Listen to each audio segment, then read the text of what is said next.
Today I'm going to build a mock-up using Photoshop. Some people call it a mock-up, some people call it a style tile. Either way, it's more or less the same thing, except mock-up looks more like a finished web page. So to get started, oh, and just so you know, I'm working out of my project _3 file folder. I've already got some folders in there. One is images. Images is the folder that I'm going to upload to my remote web server where I store all the stuff pertaining to my website. Content is the raw content that I don't upload to the server, and that contains a lot of the images that I'm going to be working with today. Sometimes I will add images that I go. All of these are copyright safe images, which means they have no copyright restrictions and they're safe for me to reuse as I wish. So I'm going to get started using these. And in Photoshop, I'm going to create a new document. I'm going to call it Mockup.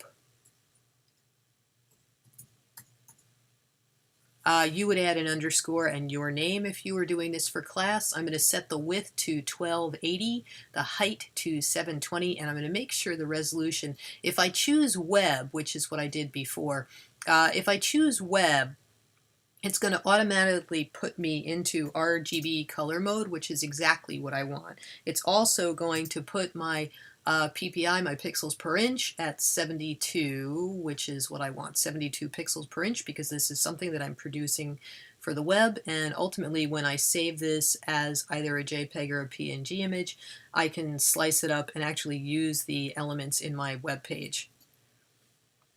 So to get started, it automatically gives me layer 1. I'm going to rename layer 1 and call it background because that's going to be where I put my background image. To get the background image into this file, I'm going to go to File menu and choose Place Embedded because that will embed the image into this file. So if, by chance, I open this somewhere else where I don't have that particular file folder, my Project 3 file folder, it will still open up with the images in it rather than not have the images. I'm working out of my Project 3 folder, out of my content folder, and I'm going to choose, I found a really nifty looking background called Butterfly Taffeta, and that is what I'm going to place into the background of my image. While I'm in the process of placing that, I've got this lovely little X thing here and a bunch of bounding box points on the corners of my document. I'm just going to hold down Shift and kind of nudge this into place. If I can't see the whole thing, I can choose Fit on Screen, or I can hold down Command and hit the minus key until I can view this the way I'd like to, whatever makes it easier for me to work. So that's going to become my background. When I've got that in place, I can hit the little check mark up here. I can also double click and that will set my image into place. Like I said, that is probably going to compete with whatever else I put in there. So in my layers panel, I've got something that says opacity. I might want to knock the opacity down. I can also do things like add in an adjustment layer. If I want to kind of change the color of this, if I think it's too russet colored, and I want to go with something that's more like wheat colored or golden, if I apply hue and saturation, and I'll show you how to make a clipping mask, so whatever I'm doing will only apply it to the layer below it rather than all the layers that I wind up putting in here. I can change the lightness of it. I can also adjust the hue so that it's more golden. I can make it more saturated until I have things looking the way that I want. I can also always go back in and adjust this some more as I'm going along, depending on what other elements I put in. If I don't think it looks okay, I can do things to change it. So I'm going to create a clipping mask. And that way, this adjustment that I've added, you see that little arrow there? It'll only apply it to the layer that's below it. So now it's time to add in some more elements of my web page. So every time I design a web page, almost always, there's the body. Let's say the background represents the body of the page. I've also got something called a container. So I am going to set up the shape that will become my container background. It's usually some kind of white or a light color so that the images and text that I put into it stand out. I'm going to set the fill for that to white. One other thing about working using the web specification from that document panel where we set up the document is it gives me this lovely palette of web safe colors, and as if it weren't enough to find it over here, when I click on the fill color, I can also find it over here too. So I'm going to make sure I select white, which it hopefully does. If it doesn't, hey, there it is. Okay, so my shape will now be filled with white. I can always adjust this later. I don't want the entire background to show, I just want some of it to show. And maybe I want it to sort of subtly show through whatever container shape I put into there. So to do that, I'm going to again go into that particular layer, knock down the opacity, not too much, a little bit. I want a little bit to show through, but I don't want it to compete with the text and images that I'm going to wind up putting into that area. Next, I'm going to create another shape, another rectangle. Actually, let me name that one. I always name things that correspond to whatever divs I'm going to put into my page. So I'm just going to call that container. And then I'm going to create another shape, and that will be my navigation bar. I have different colors up here that I sample from on a regular basis. Hey, that's not what that was supposed to do. I have different colors up here that I sample from on a regular basis.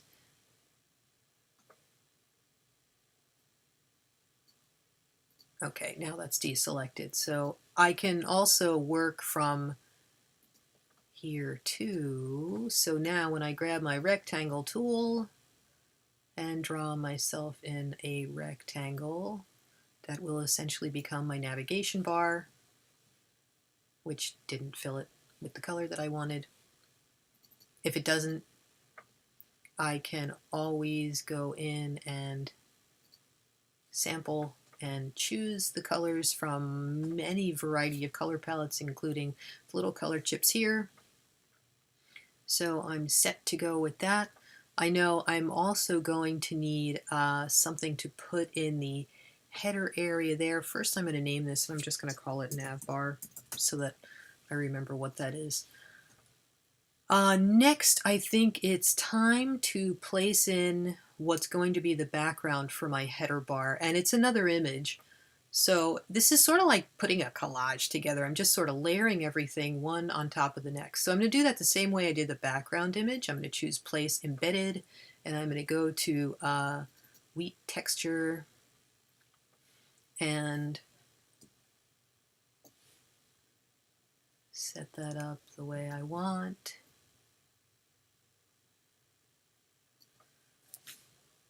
And once I've got it in place, I'm going to double click, and I know what you're thinking. You're thinking, wait a second, you just obscured the nav bar. If I want the nav bar on top of my wheat texture, that is what I can do to it. I can just move the layers around. I don't want this much of my wheat texture covering my entire document. And I'm probably also going to want to apply adjustment to that just because it's absolutely so saturated, it's kind of obnoxious. So I'm going to go back into there. I'm going to grab my marquee tool first, and I can watch the rulers on the side, or I can watch my little black box that tells me the measurements that I'm working with. I want something that's like 100 pixels high. Okay, so I'm going to use marquee to select that 100 pixels high, and then I'm going to go down into the bottom of my layers panel, and I'm going to click Add Layer Mask, and that's going to mask out that area where I have the wheat. I only want the wheat to show. That's going to become my header bar. So masked out, I can also use adjustments if I think that's too bright and I kind of want to like knock things down. I can add an adjustment layer, knock down the brightness, and you'll notice when I'm doing this, because I haven't set a clipping mask, it's applying it to everything, which may not be something that I want to do. So once I set that in place, I'm going to right-click the layer and choose Create Clipping Mask, and it'll only apply whatever adjustment I've put on that layer to that layer and not to any of the other layers I've got in there.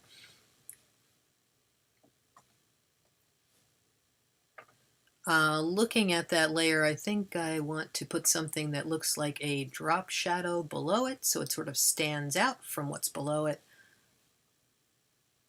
I can increase the opacity if I want to and bump up the size just a little bit and click OK if I'm satisfied with the way that looks. Okay, next I'm going to add in some text to my nav bar by using Text Tool and making sure the color of that is set to white. Doesn't have to be white, it can be whatever you think works.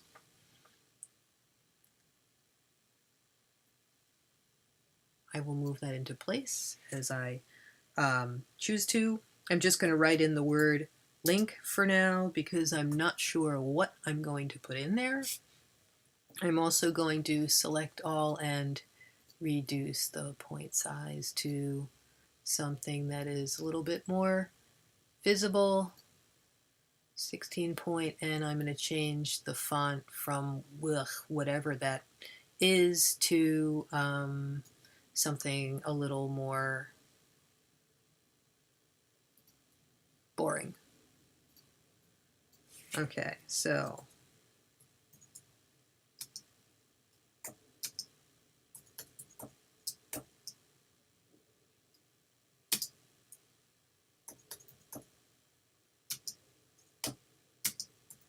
I know what you're going to say. I can't see that. Okay, let's make it bigger. 16 point, not cutting it? Okay, how about 18? Okay, better. So I'm just going to grab my move tool and I'm going to put that up. I'm just basically planning my navigation. Sometimes I will move things with my move tool. Sometimes I will move things with the arrow keys. And again, that's whatever you're more comfortable doing. Okay, perhaps I should also create a spot where I'm going to put in the logo, which I will do with my rectangle tool, and I will just put that over here. Okay, and again, I'm going to name it.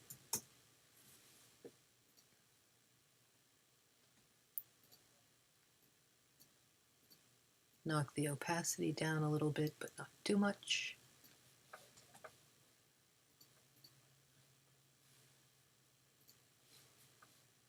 And put in, there's going to be the name of the business here in the header.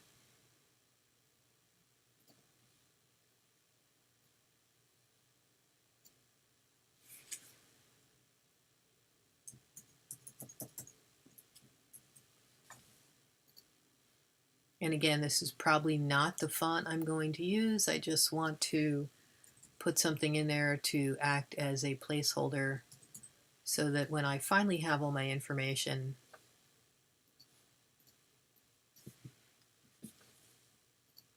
I can put that into place.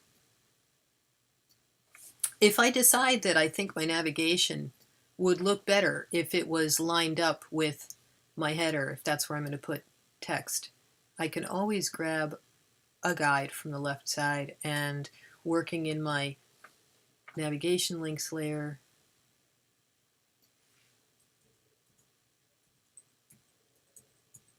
arrow keys or move tool, whatever you're more comfortable using.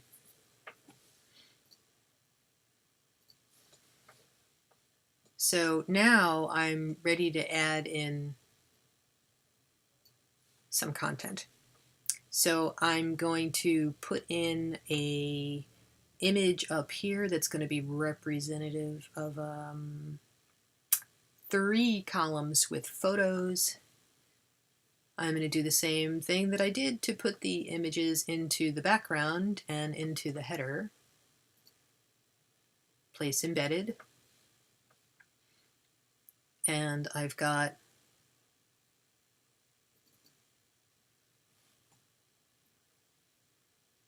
some fresh bread.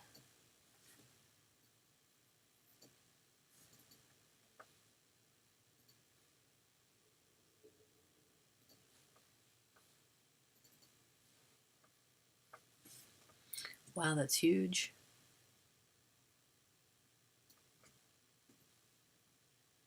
I'm using smart guides while I do this just because it's easier to line things up.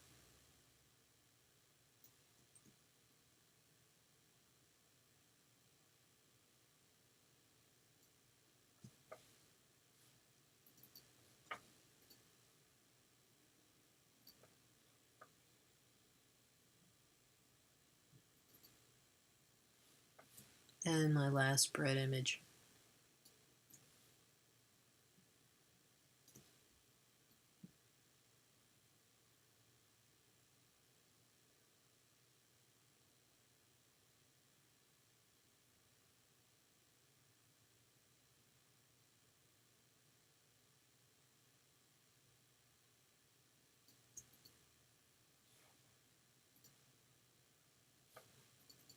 Okay, 3 of those in place.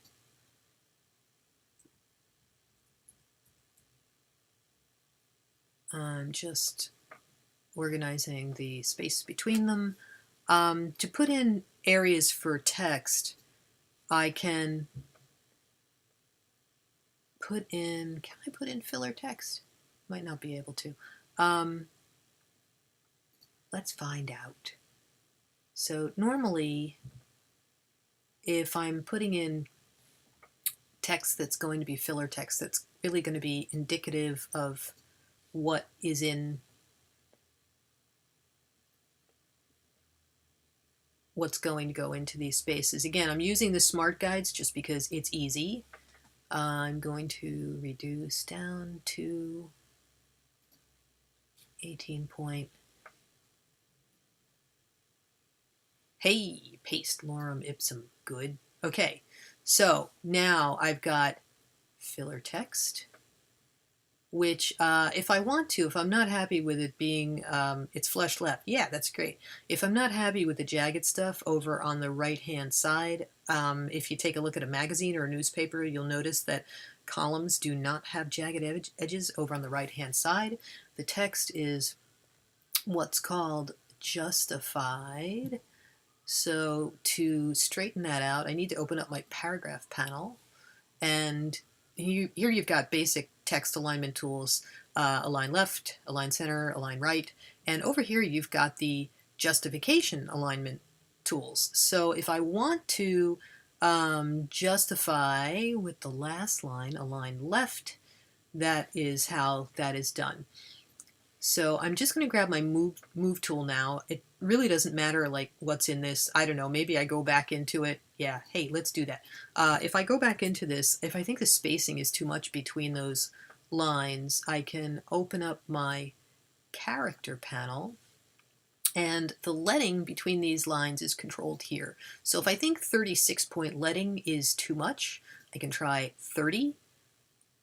If I think 30 is too much, but I'm not sure how much I want to reduce it, I can just select that and keep hitting my down arrow, which will reduce the leading between the lines in 1 point increments. Okay, so once I've got that in place, I'm going to do my option click and drag tool to duplicate these really fast using my smart guides. I have my page, set up. The mock-up is ready to go, and like I said, anything that I put in here, if I decide I want to change it later, if I decide that the wheat that I put into the header is competing too much with the text that I'm going to put in, I can always go back in, select that layer, and apply another adjustment to it, perhaps put in a gradient, which will automatically, if I've got a clipping mask on one of them, it's automatically going to put a clipping mask on the other one. If I don't want it to look like that, I can choose a different gradient. I know I had one in here that was like black gradient and